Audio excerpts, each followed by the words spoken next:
સાગર મહારાજ કી જય। આજે મોડાસાના આંગણે આપણે ગીતાસાગર મહારાજને બહુ સારી રીતે કથા શ્રવણ કરી રહ્યા છીએ।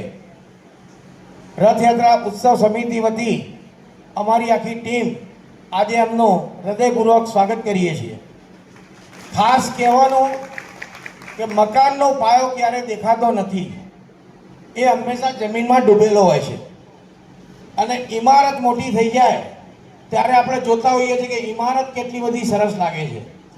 તો મકાનનો પાયો સ્ટેજ પર અમારી બાજુમાં શક્તિ સ્વરૂપ કિરણબેન ઊભા છે, એમને અને એમની ટીમને ખૂબ ખૂબ ધન્યવાદ કે એમના થકી આપણે આજે ગીતાસાગર મહારાજને સારી રીતે શ્રવણ કરી રહ્યા છીએ અને ખૂબ જ ધાર્મિક કથા અને જેમના આશ્રમની જેટલી કદર કરીએ તેટલી ઓછી છે। તો આવા કિરણબેનને ભગવાન ખૂબ જ લાંબુ આયુષ્ય પ્રદાન કરે, ખૂબ શક્તિ આપે અને વર્ષો વર્ષ આવા ધાર્મિક કાર્યક્રમોમાં આપણને તરબોળ કરે તેવી મા જગદંબાને અમે પ્રાર્થના કરીએ છીએ।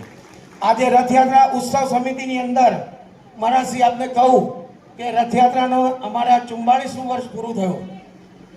આ તમામ રથયાત્રાની અંદર છેલ્લા ઘણા વર્ષોથી અમારે મામેરું ભરવામાં આવે છે અને એ મામેરાના પ્રણેતા એક એનો આભાર જે જશ હોય એ કિરણબેન અને એમની ટીમને જાય છે।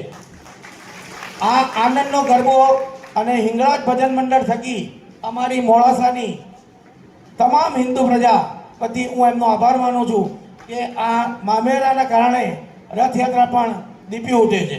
એવા કિરણબેનને અને એમની ટીમને પ્રભુ ખૂબ જ શક્તિ આપે, માતાજી ખૂબ શક્તિ આપે અને મહારાજશ્રીને પણ આ તબક્કે ખૂબ ખૂબ આભાર માની રથયાત્રા ટીમ વતી વિનમ્ર વંદન કરું છું।